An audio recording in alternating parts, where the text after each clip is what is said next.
สูตรแห่งความประสบผลสำเร็จพระพุทธเจ้ามันก็ได้วางไว้มันเอิ้นว่าอิทธิบาท4ไปถึงหนทางแห่งสู่ความสำเร็จ4ประการ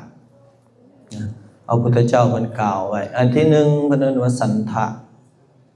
เป็นภาษาบาลีสันทะคือความมักคือความเชื่อมั่นในสิ่งใดสิ่งหนึ่งก็คือเมื่อจะเชื่อมันต้องมีความมักอะไรก่อนเช่นว่าพวกที่เชื่อขอไปปีศาจนางไม้เชื่อการทักท้วงไปเนาะเลขยันไปสั่งต่างๆหมอดูหมอเดาย้อนมักได้จึงเชื่อถ้าบ่มักบ่เชื่อเด้มักคือต้องการมันเห็นแล้วอุ่นใจคักใจเพิ่นเอิ้นว่าจังซั่นนะอันนั้นคือความเชื่อคือความมักนะก็เชื่อไปทางนั้นก็จึงเฮ็ดได้นี่แม่นบ่อันนั้นแต่อย่าลืมว่าสิ่งเหล่านั้นพระภูมิพระภาคเจ้าเพิ่นว่าบ่เป็นที่พึ่งอันกระเสริมบ่เป็นที่พึ่งอันยั่งยืนนะบ่คือพระพุทธพระธรรมพระสงฆ์คือเชื่อในอริยสัจ4นะทางชั้นแรกๆต้องมีความมักหรือความเชื่อก่อนเชื่อว่าบาปมีผลบุญมีผลหรือความดีความชั่วมีน่ะนะเฮ็ดสิ่งใดย่อมได้สิ่งนั้นมักในการสร้างน้ำกระทำบุญมื้อใดมื้อหนึ่งต้องให้ผลอย่างแน่นอนบุญกุศลที่เฮาเฮ็ดคือคุณความดีที่เฮาสร้างปัญญาที่เฮาพยายามฝึกมันอยู่คือฝึกจิตเฮาแม่นบ่นะถ้าว่าเรื่องทางธรรมก็คือต้องมักในการรักษาศีลมักในการฟังธรรมจึงจะมีผลดีต่อตัวของเฮาอันตบิดนี่คือความมักได้นี่นะถ้าโลกเฮาเด้มักในการงานสิ่งใดที่เฮามักเฮาจะเฮ็ดออกมาได้ดีไม่ออกเมื่อมีความมักมีความเชื่อมันโอเคมันถูกมันต้องมันถูกใจค่อยนะแล้วเฮาจะมีความที่ว่าเฮ็ดออกมาแล้วผลของมันจะดีตามเด้เวียกงานคือการเฮ็ดเวียกบริษัทนี่ถ้ามักก็เฮ็ดได้ดีมักเวียกสวนก็ยังรวยย้อนสวนก็มีแม่นบ่เห็นบ่บางคนเฮ็ดเกษตรเป็นหยังคือรวยย้อนเขามักเขาก็เลยพากันเฮ็ดโดยความตั้งจิตตั้งใจเด้แม่นบ่ต่อมาจึงเป็นข้อที่2เป็นวิริยะ วิริยะคือความภาคเพียร คนเฮาเมื่อมันมีความมักมันจึงอยากเฮ็ดมักแล้วเชื่อแล้วจึงอยากเฮ็ดจึงมีความภาคเพียรเฮ็ดโดยความขยันนะความขยันอดทนนะแต่ถ้าเฮ็ดในสิ่งที่บ่มักเป็นจังได๋เฮ็ดมื้อนึง2มื้อโอ้ยมันบ่ได้ผลดอกถ้าบ่มีความเพียรก็บ่สามารถเฮ็ดได้ก้าวเข้ามาสู่ทางธรรมเฮาก็คือเพียรพยายามละอกุศลนะเพียรพยายามป้องกันอกุศลคือความชั่วความคิดที่มันชั่วๆคือคิดอยากโลภมากโลภะอยากได้ของเขาคิดพยาบาทเบียดอาฆาตเครียดแค้นอันมีความเห็นผิดโอ้ยบุญบ่มีดอกบาปบ่มีดอกพ่อแม่บ่มีบุญบ่มีคุณดอกพระพุทธเจ้าเพิ่นก็เป็นคนธรรมดานั่นล่ะสิมาตัดสะหอกตัดสะหูจังใดฮอดยามตายก็ตายคือกันถ้าตัดสะหูเพิ่นสิตายก็ว่าอีกเด้เห็นบ่นะปามาสเป็นในตัวความคิดเหล่านี้เฮาพยายามป้องกันมันบ่ให้มันเกิดขึ้นกับตัวเฮาพอยุคปัจจุบันมีหลายคนเป็นบ่หลายคนก็หลายความคิดนานาจิตตังเนาะก็เป็นเรื่องธรรมดานะแต่ว่าบ่ให้มันเกิดขึ้นกับเฮาแต่ถ้าว่ามันเกิดมีแล้วพยายามละมันความคิดตัวนี้ละมันออกนะคำเว้าคำจาที่บ่ม่วนเป็นคนที่มักเว้าเสียดสีนินทามักเว้าขี้ตัวก็ละมันทิ่มละมันทิ่มปล่อยมันทิ่มเป็นคนที่มักฆ่ามักเบียดเบียนโดยเฉพาะก็ไผพวกมักไปตีไก่อันนั้นเบียดเบียนสัตว์ได้ไม่ออกพอออกไม่ออกคือสิบ่มีแต่พอออกนะอันตรายได้ตัวนี้ก็ไม่ออกอันนั้นมันเบียดเบียนนะมักเบียดเบียนมาไปลักสิ่งของทรัพย์สมบัติของผู้อื่นมักประพฤติผิดในกามบางคนเฮ็ดเวียกเฮ็ดงานแล้วมักไปหาเขาเอิ้นว่าสิ่งที่มันกระซุ่มกระซวยหัวจิตหัวใจไปยอกสาวน้อยตามห้างต่างๆไปหา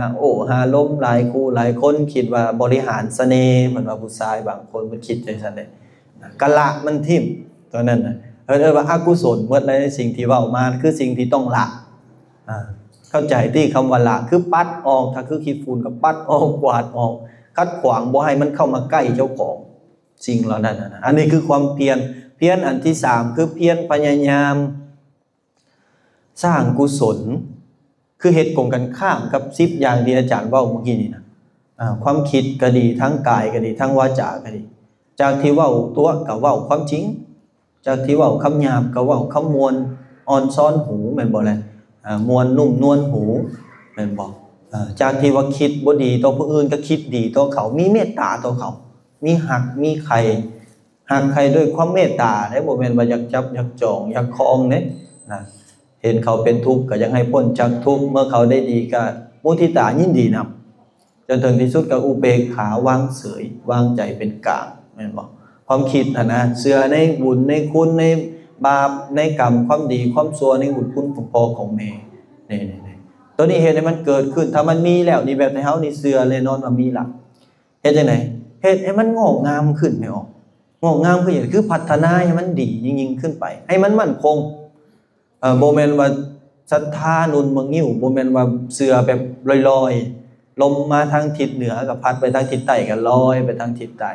ลมมาจากทางทิศใต้พัดไปทางทิศเหนือก็ลอยไปทางทิศเหนือตะเวนออกตะเวนตกไปตามลมก็คือหมู่ว่าจังได๋ก็ว่าจังซั่นเสียงมันมาจากทางไหนแม่นบ่เสียงมันมาจากทางพุ่นอาจารย์นั่นดีแล่นไปล่ะโดยที่ยังบ่ทันคิดซับว่ามันแม่นแท้บ่ไปสืบสาวหาเรื่องเพิ่นละบ่ว่าผู้บาอาจารย์ผู้เพิ่นว่าเพิ่นเก่งเพิ่นดีญาติพี่น้องเพิ่นรวยละบ่ผู้เพิ่นเสกเพิ่นเป่าให้ได้เฮาได้นะวัดเพิ่นได้เป็นจังได๋ปู่ด้วยแทงคำละบ่เพิ่นคือบ่สร้างวัดเพิ่นคือบ่ซอยสังคมหลายๆแม่นบ่แลเอาเพิ่นเสกได้เพิ่นเป่าได้เพิ่นหาได้เด้ซั่นน่ะนั้นแล้วเฮาสิเสียเวลาไปหยังอันนี้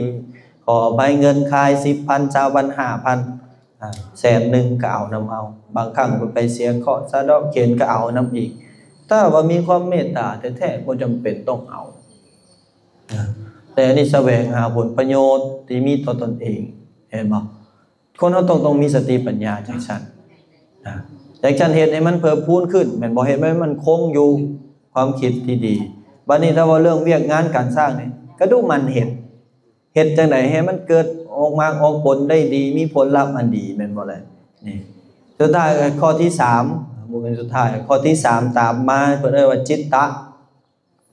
เมื่อมีความมักความหักหรือความเชื่อความตั้งความดุมันขยันมันเพียรเฮ็ดแล้วก็ต้องตั้งใจเฮ็ดบ่แม่นเฮ็ดคือบูฮานเพิ่นว่าเสียหญ้าถม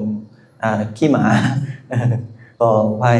นะเพิ่นว่าจังซั่นคือเฮ็ดเพราะอารมณ์อร่วยภาษาลาวเฮาก็มีหลายมิติคือกันเนาะเฮ็ดเพราะอารมณ์อร่วยสวยรวยไปนะเฮ็ดเพราะแล้วตีนแล้วมือไปเวียกงานการสร้างมันก็บ่ดีแม่นบ่ล่ะคือการกับเฮารักษาศีลมาประพฤติวัดปฏิบัติธรรมบางคนก็มาเพราะกระแสบางคนก็ไปตามกระแสแบบอาจารย์ว่าล่ะไปเฮ็ดเมื่อบ่ได้ผลก็ท้อใจเช่นว่ามาไปพระสวดมนต์นำครูบาอาจารย์ไปหลายมื้อหลายศีลละเพิ่นมาอยู่นี่ก็ 2-3 ปีบ่เห็นรวยจักเทื่ออาจารย์เข้ามาเอาไหว้พระสวดมนต์เนาะฝึกจิตเจ้าของมันก็บ่แม่นว่าสิให้มีทรัพย์สมบัติที่หลวงหลายไผมาแต่มันคือการฝึกจิตให้ฮู้จักประมาณในการดำรงชีวิตให้ฮู้ว่าสิ่งที่ได้มามันต้องเสียไปให้ฮู้ว่ามันบ่มีมันบ่เที่ยงร่างกายของเฮามันเสื่อมวัตถุสิ่งของที่เฮามีมันเสื่อมมันเป็นทุกข์มันเป็นอนัตตาบ่แม่นตัวบ่แม่นตนเฮาสิไปควบไปคุมมันได้จังได๋ผมหอมยามงอกมันก็งอกตาหอมยามมัวมันก็มัวยามเจ็บไข้ก็เจ็บเฮ็ดจังได๋ก็รักษาตามอัธยาศัยตามเงื่อนไขตามความเป็นจริงก็ส่ำนั้นในการฝึกนะเมื่อใจมันฮู้จักพอคำว่ารวยมันจึงเกิดมีถ้าใจบ่ฮู้จักพอนั่นน่ะไม่ออกมีเป็นหมื่นล้านตื้อเป็นดอลลาร์สหรัฐก็บ่มีคำว่ารวยบ่มีคำว่าพอบ่มีคำว่ามีความสุขเพราะมันบ่พอมันแสวงหาสังเกตแม่อย่าไปอิจฉาเขาหลายได้พวกอันที่คนรวยๆจักเขาต้องบริหารเงินบริหารลูกน้องเงินซานบ้านซองปุกหลังบักใหญ่คิดว่าเขาได้นอนส่วนหลายบ่ได้นอนเขาไปนอนโรงแรมไปนอนเฮือนพักเพราะว่าเขาไปเฮ็ดเวียกอยู่ในนั้นมีแต่ไผคนใช้กับสัตว์เลี้ยงนะแล้วไผล่ะเป็นผู้เสวยความสุขมันกับคนใช้เว้าอยู่ว่าเราเป็นคนใช้แต่ว่าเราได้อยู่เฮือนละ เฮ็ดหยังรักษาในสิ่งที่เราอยู่มันก็เป็นสิ่งที่สมควรแม่นบ่คนเฮารักษาในสิ่งที่อยู่ก็คือหยังเฮือนซ่านบ้านช่องก็ปัดกวาดมันหกมันเหือถามว่าไผเป็นอัน เป็นผู้ที่มีความสุขหลายคนใช้เพิ่นได้มีความสุขนะพอยามเงินเดือนเป็นจังได๋จ่ายเงินเดือนให้เขาอีกว่าเขาเป็นลูกน้องเจ้าของจักผู้ใดเป็นลูกน้องกันแท้แม่นบ่แลเอาคิดเบิ่งคักๆแม่บ่เชื่ออาจารย์คิดเบิ่งแม่เจ้าของหาเงินหาคำบ่ได้ยืนคืนบ่ได้อยู่แต่คนใช้หอนยามนอนมันนอนบ่นอนไหนมีแต่ปิดประตูเฮือนไว้แล้วก็นอนแม่นบ่แลผู้เมื่อยแม่นไผคิดว่าเจ้าของเป็นนายแต่สุดท้ายเจ้าของเป็นบ่าวเพราะอย่างเพราะความโลภบ่มีเมืองพอบ่ได้ฝึกใจที่เฮามาไหว้พระสวดมนต์มารักษาศีลคือการฝึกใจให้เห็นรู้ตามความเป็นจริงกฎอนิจจังทุกขังอนัตตากฎแห่งอุเบกขาคือการวางใจเป็นกลางวางใจให้เห็นสัจธรรมความเป็นจริงเห็นบ่ดังนั้นจิตตะคือความตั้งใจถ้าเฮาเฮ็ดด้วยความตั้งใจเฮาจะมีผลอันดีเวียกงานการสร้างก็จะออกมาดีอันสุดท้ายวิมังสาหรือวิมังสาคือตัวปัญญาพินิจพิจารณาเฮ็ดทุกอย่างสิ่งที่เฮาเชื่อสิ่งที่เฮามักสิ่งที่เฮาดุมันก็หยังมันเพี้ยนเฮ็ดอยู่ตลอดนั่นน่ะกระทำอยู่ตลอดนั่นน่ะแล้วเฮาตั้งใจเฮ็ดด้วยเหือด้วยแห้งด้วยความบริสุทธิ์ใจเฮาหั่นน่ะมันถูกแล้วบ่เอาเกณฑ์ตัวใดไปวัดพระธรรมคำสั่งสอนกุศลกรรมบท10หรือศีล5ประการถ้าเฮาเฮ็ดเฮาคิดบ่ต่างจากกุศลกรรมบท10ที่อาจารย์เว้าไปนั่นแสดงว่าเฮามาถูกทางตัวปัญญามันจะพินิจพิจารณาแล้วปล่อยฮู้ว่าตัวนี้เฮ็ดจังซี่ผิดเนาะเฮ็ดจังซี่ถูกเนาะวิธีการมันจะมาปุ๊บเลยเฮ็ดเวียกการงานคือกันในบริษัททางห้างต่างๆนะจะเฮ็ดเวียกได้ง่ายคนที่มีปัญญาจะใช้คนงานโดยถูกให้ถูกกับหน้าที่ถูกกับเวียกแล้วหัวหน้าผู้นั้นล่ะจะเป็นผู้ที่บริหารได้ดีนะคือภาษิตจีนเพราะว่ามีนายได้นายดีนะสำเร็จไปก็ครึ่งมีไซไปก็ครึ่งก็คือนายที่มีปัญญาผู้นำถ้าเว้าเรื่องเฮาก็ได้เนาะผู้นำที่มีปัญญาผู้นำที่ฉลาดสงสัยก็นำพาไปในทางที่ถูกทางที่ต้องเฮ็ดสิ่งที่ยากๆให้เป็นเรื่องง่ายได้เพราะพินิจพิจารณาด้วยปัญญาอย่างเช่นถึงที่สุดแล้วคือตัวปัญญาไปคุมหมดทั้ง3ตัวทั้งด้านรูปเอาจังว่ามาไหว้พระก็ดีมาให้ทานก็ดีมารักษาศีลก็ดีไม่ออกพอครับเพื่อละความตนีอันนี้คือการให้ทานรักษาศีลเพื่อเป็นเกราะกำบังในทางกายคือการกำเฮือนมันต้องมีหลังคาบังแดดบังลมบังฝนบ่ให้อกุศลมันเกิดตัวรักษาศีลวันนี้ตัวปัญญาคือตัวเฮ็ดให้เฮือนมันงามเฮือนมันมั่นคงบ่สามารถที่จะถึกพายุทำหายได้พายุบ่สามารถทำลายได้ตัวปัญญาจึงเกิดดังนั้นเมื่อมีปัญญาพินิจพิจารณาแล้วจึงได้ถึงความเป็นอมตะธรรมก้าวเข้าสู่ความเป็นอริยบุคคลวิโสดาบันเป็นต้นนะย้อนลงคือ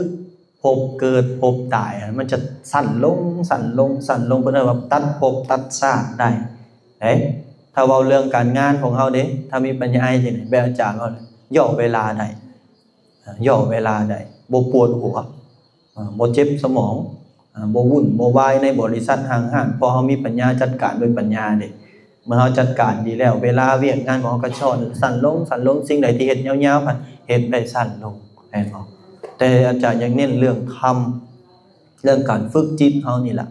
ตัวนี้ล่ะถ้าเฮาเมื่อมาฝึกเมื่อมากระทำนำพ่อแม่ครูบาอาจารย์แล้วบ่แม่นว่าสิมีเงินค้ำกับแก้วอันนั้นเป็นผลพลอยได้เลยซื้อไม่ออกนะแต่สิ่งเดียวเรานี่ล่ะมันจะเฮ็ดให้เฮาตัดภพตัดชาติได้น้อยลงให้มันสั้นลงตัดภพตัดชาติให้สั้นลงได้เมื่อเฮาบ่มีการเกิดเฮาก็จึงบ่ตาย